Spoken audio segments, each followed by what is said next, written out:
안녕하세요. 저는 40대 후반의 여성입니다. 얼마 전 친구가 이 채널을 알려줘서 잠깐 들어왔는데 너무 재밌어서 모든 영상을 정주행하게 되었어요. 많은 사람들의 인생 이야기가 어찌나 재밌던지 들었던 사연을 또 들으며 즐거운 시간을 보내고 있답니다.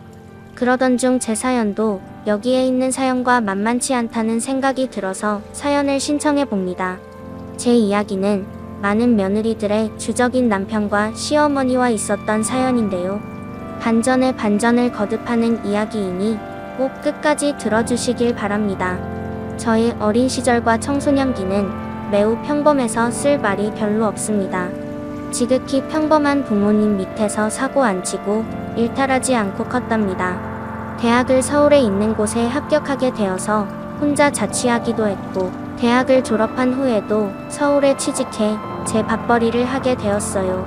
그렇게 보통의 삶을 살고 있는데 20대 후반이 되자 고향에 계신 부모님이 가끔씩 찾아오셔서 결혼하라는 잔소리를 늘어놓으셨어요. 저는 혼자 살 능력도 되고 결혼하고 싶은 마음이 없다고 말씀드렸는데 씨알도 먹히지 않았습니다.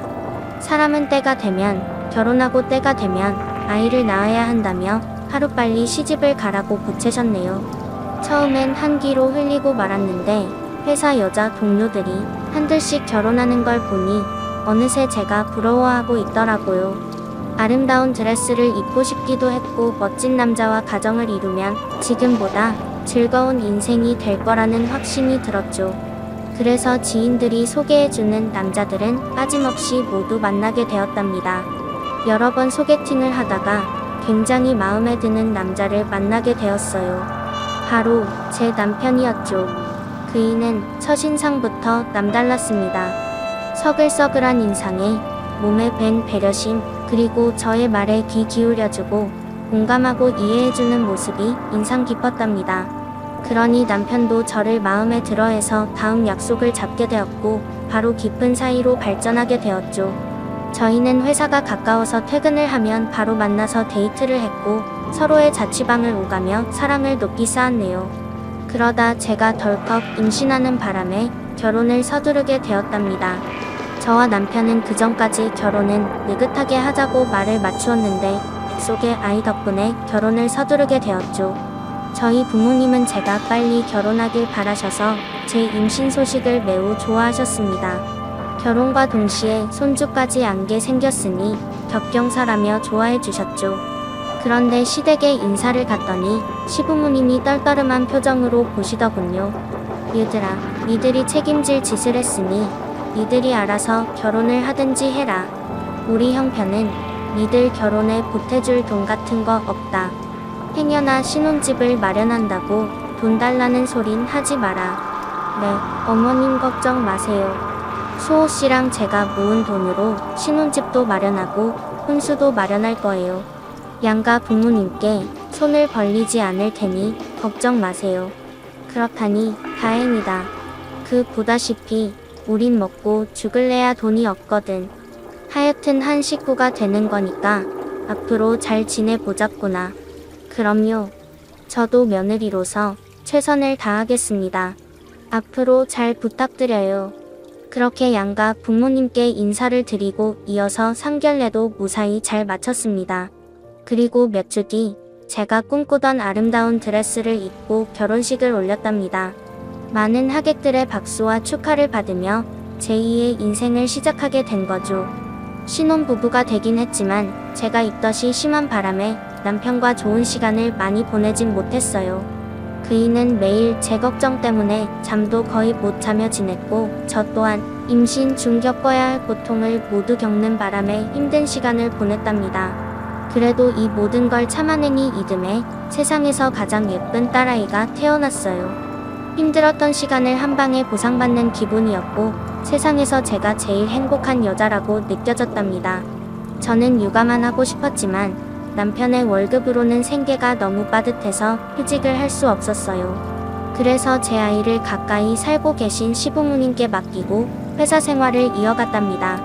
물론 수고비 명목으로 용돈을 많이 드렸죠.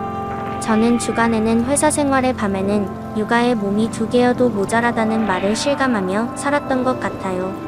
그런데 얼마 지나지 않아 둘째 아이를 임신하게 되었어요. 그렇게 바쁜 와중에도 남편과 사랑을 많이 나누었으니 둘째를 갖게 되는 결과를 낳게 되었죠.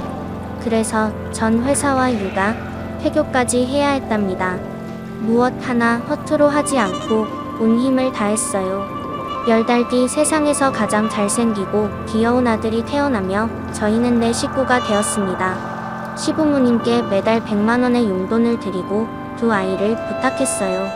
당장 어린이집에 보내기에는 너무 어리기 때문에 할머니 손에 맡기는 게 좋을 거라 판단했기 때문이죠. 시어머니는 손주들을 끔찍이 좋아하시진 않았지만 그렇다고 미워하거나 불편해하시진 않았어요. 이런 말 하긴 뭐하지만 딱 100만 원만큼 아이들을 돌봐주시는 느낌을 지울 수가 없었습니다. 그렇게 세월은 조금 지나 자식들이 어린이집을 다닐 나이가 되어서 더는 시댁에 아이들을 맡기지 않았어요. 남편과 번갈아 가면서 아이들을 어린이집에 보내고 데리고 오며 힘들어도 저희 손으로 길렀죠. 그이와 제 월급이 충만하진 않았지만 넷이 살기에는 꽤 넉넉해서 큰 욕심 부리지 않고 하루를 열심히 보냈죠. 그러다 몇 달 뒤 남편이 다니던 회사에서 잘리는 날이 왔어요. 진급을 2번이나 물먹었는데 왜 나가지 않고 버티고 있느냐며 권고사직을 권했답니다.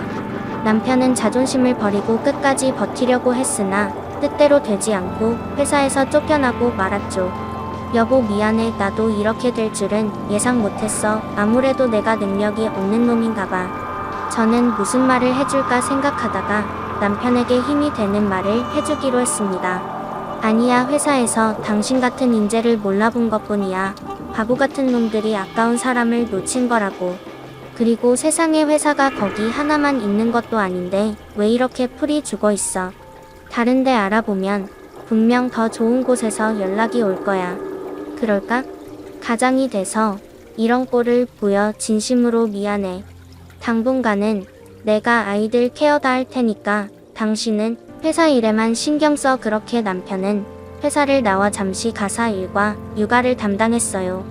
그이는 집안일에 소질이 있는지 저보다 깨끗하게 청소도 잘하고 음식도 맛있게 잘했답니다. 여보, 당신 알고 보니 주부 9단이었네. 당신 덕에 내가 집에 오면 너무 편해. 그렇다면 다행이네. 그런데 여보, 내가 이력서를 여러 군데 넣었는데 아직 연락 오는 데가 한 군데도 없어. 그래서 당분간 중국집 배달원으로 알바를 할까 해. 아이들이 어린이집에 가 있는 시간 동안 말이야. 남편은 취직이 안 되자 어떻게 해서든 가장 노릇을 하려고 노력했답니다. 그래서 다음 날부터 그이는 중국집 배달원으로 6시간씩 일하며 아이들을 돌봐주었어요. 비록 많은 돈을 벌진 못했지만 열심히 사는 모습을 보고 별다른 잔소리를 하진 않았습니다. 그런데 남편의 일이 자꾸 꼬이려는 건지 이번에는 배달일을 하다가 넘어지는 사고를 당했어요. 몸은 크게 다치지 않았는데 중국집 오토바이는 완전히 망가져서 수리가 안 된다고 했죠. 그래서 남편은 중국집에서도 잘려 다시 백수가 되었답니다. 육아와 살림을 하는 걸 6개월이 넘도록 보니 저도 심적으로 힘들어지더군요. 여보, 당신이 열심히 알아보고 있는 건 알겠는데 6개월이 넘도록 백수로 지내는 건 아닌 것 같아. 이제 그만 직장 좀 다녀야겠어. 나도 알아. 그런데 아무도 불러주지 않는 걸 어떡해. 나도 번듯한 회사 다니면서 우리 식구에게 부끄럽지 않은 가장이 되고 싶다고. 좋은 회사 취직이 안 되면 힘든 직업이라도 알아봐. 뉴스만 봐도 일손이 부족한 공장이나 중소기업이 널렸다고 하잖아. 그러니까 눈높이를 낮춰서 빨리 취직해라. 아이들은 이제부터 내가 케어할 테니까 신경 쓰지 말고. 저는 남편을 벼랑 끝으로 몰 듯 말해주었습니다. 그러자 남편은 화가 난 채로 방에 들어갔고 며칠 동안 저와 대화를 하지 않았답니다. 그리고 보름 뒤 그이가 정신을 차렸는지 일을 다니기 시작했어요. 제가 힘든 일이라도 하라 했더니 막노동을 나가겠다고 하더군요. 일당이 꽤 쏠쏠하다 하니까 당신보다 잘 벌 거야. 그거 너무 힘든 일 아니야? 다른 일도 많은데 하필 막노동을 선택했어. 이왕이면 돈 많이 주는 데로 가는 게 나을 것 같아서. 그래야 당신이 바가지 긁는 소리를 안 할 거 아니야. 뭐, 누가 들으면 내가 허구한 날 잔소리를 한 줄 알겠네? 6개월 동안 참다 한 소리 했더니 그게 그렇게 기분 나빠서 남자 자존심을 깔아뭉기는 소리를 하니까 화가 나지. 나도 내가 한심한 거 아는데 당신이 그걸 복귀시키니까 열받은 거라고. 당신 이 집 가장 아니야? 언제까지 그런 알량한 자존심을 내세울 거야? 됐다. 당신한테는 무슨 말을 못하겠다. 그이는 인상을 찌푸리며 더 이상의 대화를 하기 싫다며 방으로 들어가 버렸어요. 이튿날 이른 새벽에 공사장으로 출근하는 뒷모습을 보는데 인사도 없이 나가서 화가 나기도 했고 불쌍해 보이기도 했습니다. 몇 달 동안 성실하게 일한 남편은 생활비로 많은 돈을 보태주었어요. 그제야 저는 안도의 한숨이 푹 하고 흘러나왔습니다. 당신 일은 할만해? 힘들지 않아. 이렇게 생활비를 주는 건 고맙긴 한데 지금이라도 월급은 적더라도 안정적인 곳에 취직하는 게 어떨까? 여보, 내가 노가다를 하면서 여러 생각을 해봤는데 아무래도 나 사업을 해보는 게 어떨까 해. 갑자기 사업이라니? 그게 무슨 말이야? 그 노가다를 뛰면서 알게 됐는데 그 공사장에 들어가는 자재들이 있잖아. 그거 유통해주는 사장들이 여럿인데 돈을 많이 남겨먹더라고. 그 사장들하고 친해져서 대화 좀 해봤는데 자본이 그렇게 많이 필요한 것도 아니래. 처음 1억 정도만 가지고 시작하면 금세 돈을 불린다잖아. 그리고 생각해봐. 우리나라는 공사가 끝없이 이뤄지니까 망할래야 망할 수가 없다고. 어때? 내 생각이 당신도 동의하지? 여보, 아무리 소자본으로 시작한다 해도 돈이 필요한 건 맞잖아. 우리한테 1억이 어디 있다고 그런 소리를 해. 다른 사람들도 그렇게 남는 장사가 있는 걸 알면서도 다들 자기 자리에서 열심히 일하고 산다고. 또 우리가 지금 돈을 써가면서 사업을 할 형편이 아니란 건 당신도 알잖아. 그래, 나도 알지. 그런데 멀리 보면 우리 네 식구가 더 잘 살 수 있는 기회라고. 나무를 보지 말고 숲을 보라는 말 몰라? 난 숲을 보고 있는 거라고. 아휴, 정말 당신 말이 맞다고 쳐. 그런데 돈을 어디서 구해? 우리 집은 이미 대출이 껴있어서 추가 대출이 안 된단 말이야. 그래서 말인데 장인 장모님한테 돈 좀 빌리면 안 될까? 우리 부모님한테 돈을 빌리자고? 여보, 우리 부모님은 가진 거 없어. 얼마 안 되는 노후 자금이 전부라고. 왜 그래? 내가 들은 게 있는데 장인어른 퇴직금하고 주식으로 재미 좀 보셨다며? 1억 정도는 투자하실 형편 되시잖아. 여보, 딱 1억만 빌리도록 하자. 내가 그 돈 6개월? 아니 3개월 안에 다 갚아드릴게. 이자까지 팍팍 쳐서 말이야. 안 돼. 그게 전 재산인데 그 돈을 당신 사업 자금으로 빌려달라고? 나중에 잘못되면 그때는 어떻게 할 건데? 절대 잘못될 일이 없다니까. 내가 다 알아보고 하는 소리라고 몇 번을 말해. 시끄러워. 사업은 무조건 안 돼. 계속 막노동을 하든지 다른 일자리를 알아보든지 그건 당신이 알아서 할 일이지만 친정 부모님 주머니 털어가는 건 절대 용납 못해. 아이, 진짜 치사하고 더럽게 왜 그러냐. 내가 나 혼자 잘 살자고 이러는 게 아닌데 꼭 말을 그따위로 해야겠어? 아이, 그래. 안 한다. 안 해. 당신한테 더 굽실거리느니 절호의 기회를 눈앞에서 놓치고 말지. 그이는 화를 내고 자리에서 일어났습니다. 그리고 또 며칠 동안 무건수행을 하며 지냈죠. 한동안 남편은 막노동 일을 쉬지 않고 해서 피부가 새까맣게 탄 데다 볼살이 쏙 들어갔어요.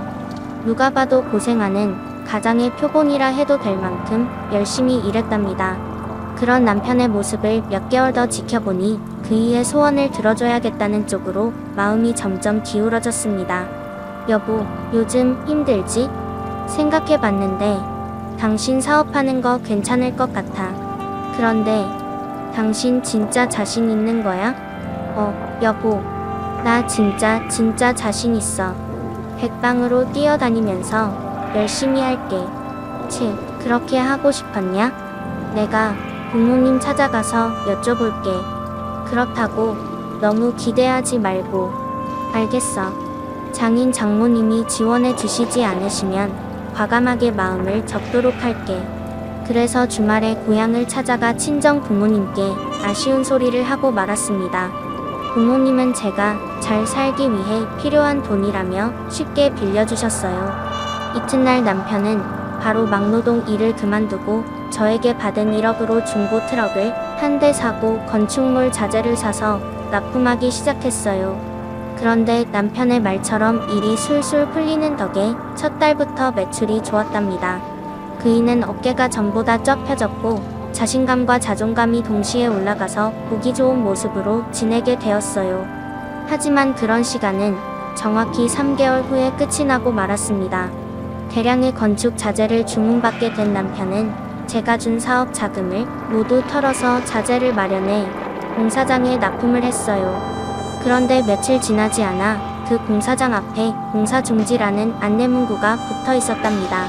재개발을 하던 중 업자가 돈을 들고 튄 경우에 이런 상황이 많다고 하더라고요. 여하튼 남편은 자재값을 받으려고 여기저기 뛰어다녔는데 다들 책임을 전가하며 돈을 지불하지 않았답니다.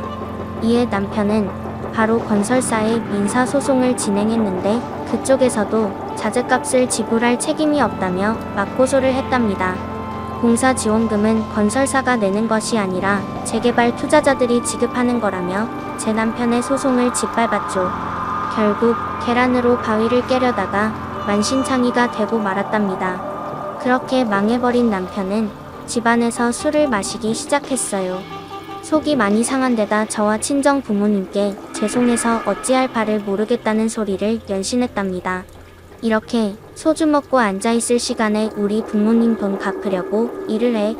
언제까지 신세한탄을 하고 있을 거야? 그래, 미안하다. 내가 이렇게 못나서 정말로 미안하다. 그래도 그렇지 속이 썩어가는 나한테 그렇게까지 보채하겠냐? 그 돈 내가 무슨 일이 있어도 갚을 테니까 입 좀 다물어라. 뭐야? 당신 지금 뭘 잘했다고 나한테 그런 식으로 말해? 한심하게 술이나 퍼먹지 말고 나가서 일하라는 게 틀린 말이야? 제발 정신 좀 차려.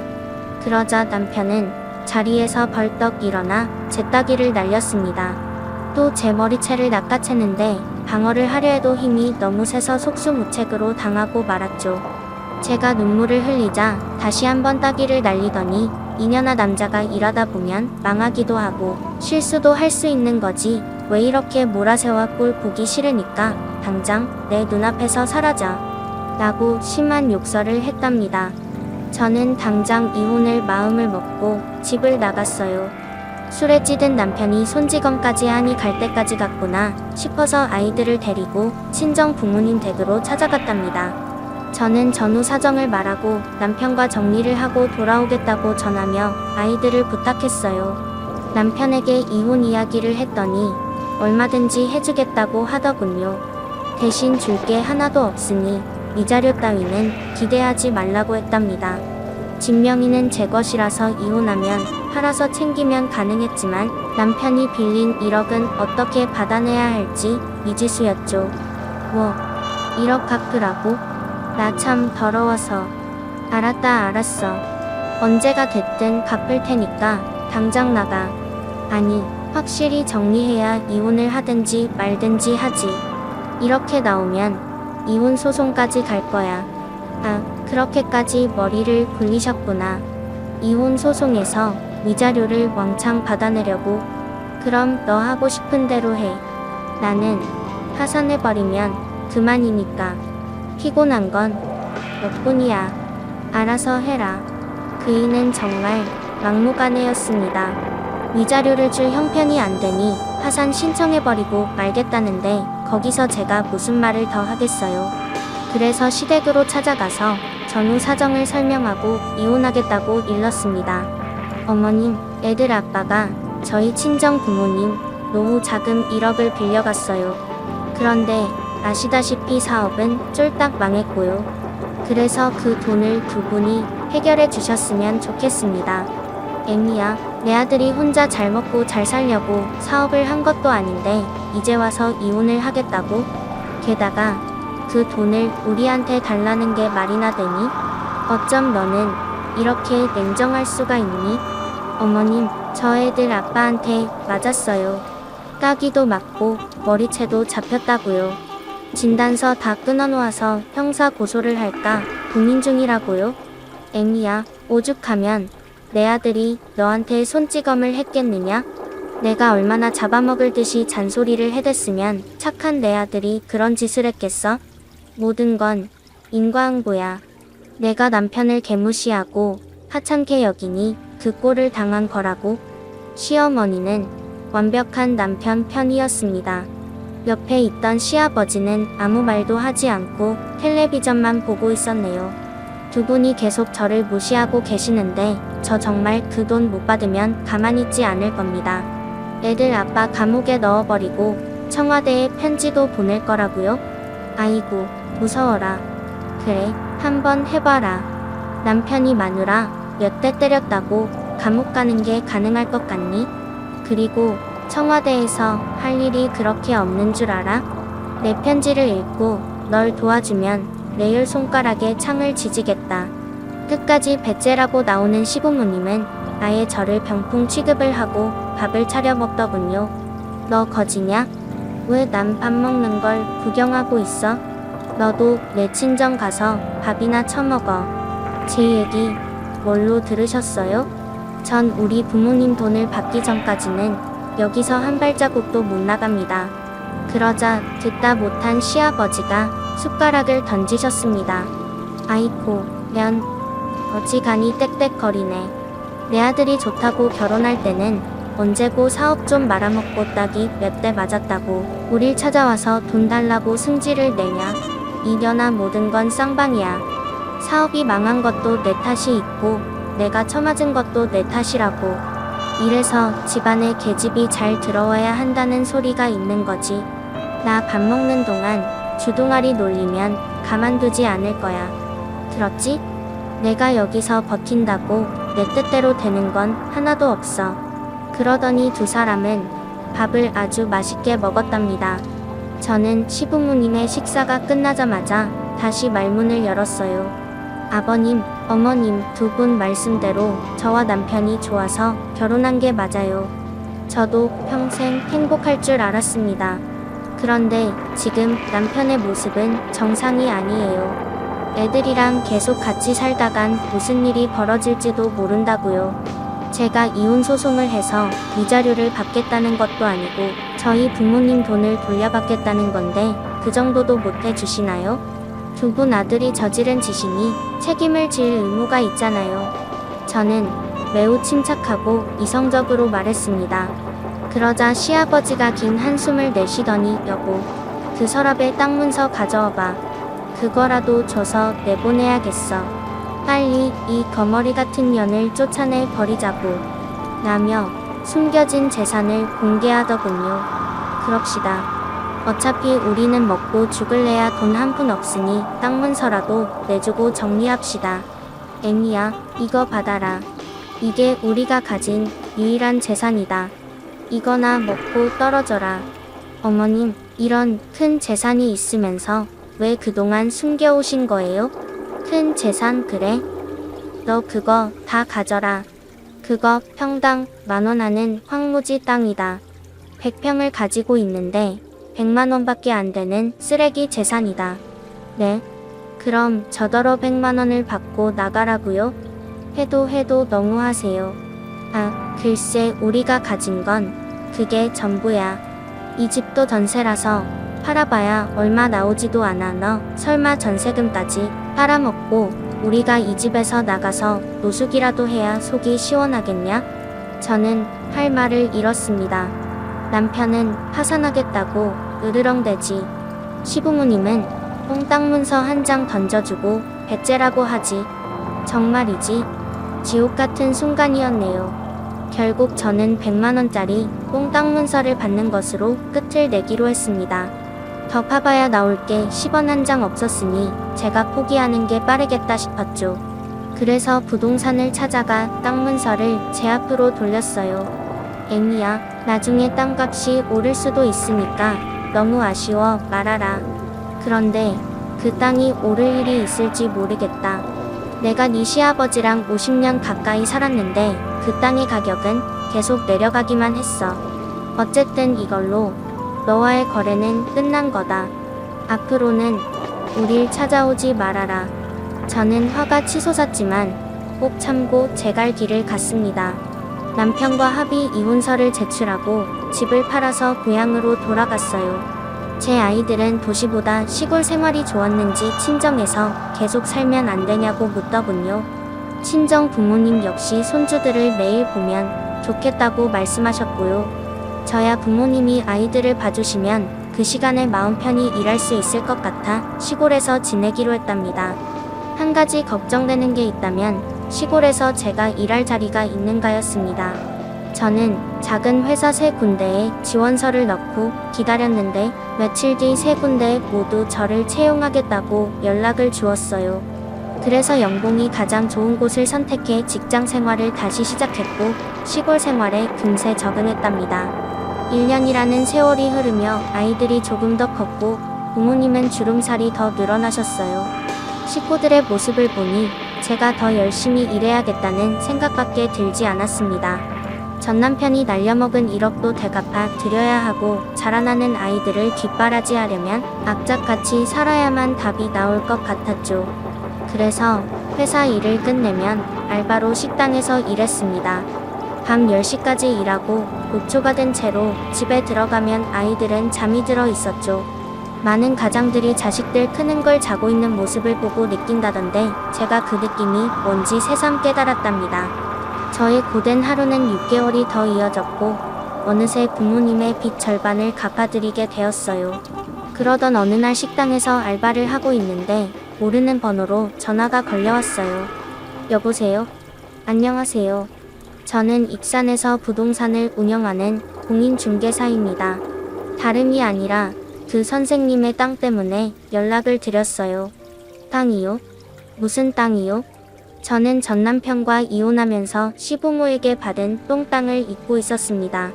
그 익산에 있는 황무지 땅이요. 이거 명의가 선생님 이름으로 돼 있던데 아닙니까? 아, 맞아요. 그거 제 땅 맞습니다. 그런데 땅에 무슨 문제라도 있나요? 네, 아주 큰 문제가 생겼습니다.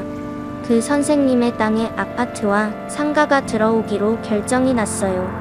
그 앞으로 5년 뒤부터 공사가 시작될 예정이랍니다. 그래서 많은 투자자들이 찾아와서 여기 땅들을 사들이고 있어요.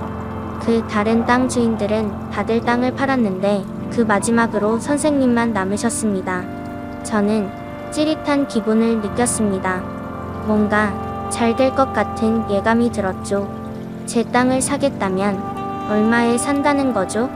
평당 2천만 원이요. 그 선생님이 가지신 땅이 100평이니까 20억을 받을 수 있겠네요. 이 금액을 주겠다는 투자자가 빠른 계약을 원하고 있어요. 선생님, 그 조언을 해드리자면 빨리 팔아버리시는 게 이득입니다. 그 공사라는 게 시작한다고 해도 언제 될지 모르니 그 땅값이 오르락 내리락 할 겁니다. 저는 너무 신이 나서 식당 밖으로 뛰쳐나가 소리를 질렀습니다. 야, 이게 웬 떡이야? 2억도 아닌 20억이라니. 사장님, 정말 제 땅이 20억이 됐다는 거죠? 무려 2000배가 오른 게 사실이냐고요? 하하, 맞습니다. 선생님, 축하드려요. 여기 황무지 땅들은 작년까지만 해도 헐값으로 거래가 됐는데 그 올해 시청에서 공고가 내려오면서 대박이 터졌죠. 선생님, 땅을 파시려면 직접 오셔야 하는데 언제가 좋으시겠습니까? 매입하시겠다는 분은 언제라도 좋으시답니다. 이렇게 좋은 기회를 놓치지 않으려면 내일 당장 가야죠. 어차피 제 집에서 그리 멀지도 않으니까 바로 가겠습니다. 네, 그럼 내일 뵙겠습니다. 선생님, 그리고 다시 한번 축하드립니다. 전화를 끊자마자 다시 쾌재를 불렀고 춤까지 절로 나와서 덩실덩실거리며 식당 근처를 한 바퀴 돌았답니다. 그렇게 퇴근을 하고 친정으로 돌아가 부모님께 이 사실을 바로 알려드렸습니다. 그랬더니 부모님은 눈이 휘둥그레지며 말씀하셨어요. 그게 정말이야? 내 시부모가 넘겨줬던 똥땅이 개발이 된다고 무려 2,000배가 올랐단 말이냐? 그렇다니까. 엄마, 자그마치 20억이야. 그런데 며느라, 내가 가진 땅이 내가 평생을 가지고 있던 땅이라는 건 알지? 그래서 하는 말인데 사람은 말이야 욕심을 과하게 부려서는 안 돼. 원래 주인이었던 나에게 절반은 나눠주면 안 되겠냐? 네, 안 돼요. 세 사람이 아무리 여기서 애원하고 발악해도 전 10원 한 장도 드릴 수 없습니다. 그렇게 억울하면 고소라도 해보세요. 제 명의 땅을 아버님 땅이라고 우기면서 판사님한테 애걸복걸 해보라고요. 앵이야, 그럼 절반이 아닌 절반의 반, 딱 5억만 주면 안 되겠냐? 너도 알다시피 우리 집안이 엄청 콩삐파잖아. 내 아들 놈은 아직도 백수에 술만 처먹고 살고 있어. 게다가 지금 살고 있는 천세집도 기한이 다 돼간다고. 오갈 데 없는 노인들한테 봉사한다 생각하고 딱 5억만 베풀어 주거라. 그럼 다시는 내 앞에 나타나지 않으마. 5억을 달라고요? 어머님, 계속 그렇게 거지근성을 부리면 제가 알겠습니다 하고 돈을 드릴 줄 알았어요? 어디서 개풀 뜯어먹는 소리를 하고 있어요?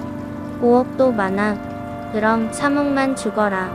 그것도 안 되면 1억만이라도 줘. 제발 우리한테 아량을 베풀어주면 안 되겠니? 저는 고개를 가로저으며 확실한 의사를 전했습니다. 그러자 세 사람은 제 앞에 무릎까지 꿇으며 구걸했어요. 여보, 우리 재결합하자. 그거 싫으면 1억만 주라. 며느라, 그 시애미가 그동안 미안했다. 딱 1억이면 만족하고 돌아가마. 애미야, 그 많은 돈을 어디에다 쓰려고 하니? 우리 예정을 생각해서 1억만 부탁하마. 이에 저는 지갑을 꺼내서 5,000원짜리 한 장을 꺼내 던져 주었습니다. 여기까지 오시는데 차비 많이 들었을 텐데 그걸로 차비에 보태 쓰세요. 그럼 전 이만 갑니다. 제 말이 끝나기 무섭게 시댁 식구들이 벌떡 일어나 저에게 해코지를 하려고 달려들었습니다. 그때 부동산 사장님과 제 땅을 매입한 분이 뜯어말려서 겨우 피할 수 있었어요. 모든 게 물거품이 된 걸 알게 된 식구들은 황무지 땅에 주저앉았습니다. 그리고 꼬마애가 장난감 사달라고 조를 때처럼 발버둥을 마구마구 치더라고요. 그 모습이 어찌나 웃기던지 동영상으로 찍어 놓았답니다. 그렇게 시댁 식구와의 마지막 만남을 뒤로하고 친정으로 돌아가 20억이 찍힌 통장을 부모님께 보여드렸어요. 엄청 기뻐하시며 저에게 축하의 말을 전하셨고 엄마가 미리 준비해 두신 케이크와 고기로 조촐한 파티를 열었답니다. 그리고 며칠 뒤 20억을 어떻게 쓸까 궁리하던 저는 가장 먼저 부모님께 단독주택을 마련해드렸어요. 그리고 얼마 떨어지지 않은 곳에 저희 집을 마련했고요. 아이들이 보고 싶으면 언제든 걸어서 왔다 갔다 하실 수 있답니다. 그리고 나머지 돈은 모두 저축해두었어요. 나중에 아이들이 커가며 들어가는 돈으로 생각하고 고이 모셔두기로 했답니다. 그리고 저는 식당 알바를 그만두고 다니던 회사는 계속 다니기로 했어요. 눈앞에 큰 돈이 있어서 유혹이 있긴 했지만 잘 뿌리치고 현명하게 결정한 것 같네요. 그리고 이듬해 시댁의 소식을 전해 듣게 되었는데 많이 충격적이었습니다. 시부모님은 집주인이 전세금을 올려달라 해서 집을 나왔는데 다른 전세집을 구하지 못했대요. 그래서 원룸으로 들어가 월세살이를 하고 있답니다. 여기까지는 별로 큰 충격이 아니긴 하지만 전 남편에게 큰 문제가 생겼답니다. 그이는 술독에 빠져서 헤어나오지 못해 결국 간암으로 투병 중이라고 하네요. 돈도 없는 데다가 저희 식구가 찾아가지 않으니 많이 힘들 것 같습니다. 불쌍하긴 하지만 아이들을 데리고 병원에 갈 일은 없을 것 같아요. 이후 시댁 소식은 더 이상 접하지 못해서 어떻게 지내고 있는지 잘 모릅니다. 전 남편의 생사도 모르고 있죠. 한편 이혼 후 남자라면 치가 떨리도록 싫었던 제가 연애를 시작한 지 몇 달 지났습니다. 같은 회사에서 일하는 동료인데 매일 얼굴 보며 지내다가 정이 들어서 연인까지 발전하게 되었어요. 그렇다고 재혼을 할 생각은 없어요. 제 전남편도 처음엔 완벽하게 보였으니 나중에 힘들어질 염려가 되어서 연애만 할 생각입니다. 지금까지 저의 평범하고도 온전치 않은 삶, 그리고 뜻밖의 행운까지 모두 써내려 왔는데요. 이렇게 가슴이 시원하게 글을 써보니 기분이 좋아서 웃음이 나오네요. 요즘 경기가 안 좋아서 힘든 분들이 참 많은데 저를 보고 힘을 내셨으면 좋겠습니다. 행운은 언젠가 당신을 찾아갈 테니 꼭 열심히 버티세요. 그럼 여기서 인사드리고 물러가겠습니다. 모두 안녕히 계세요. 감사합니다.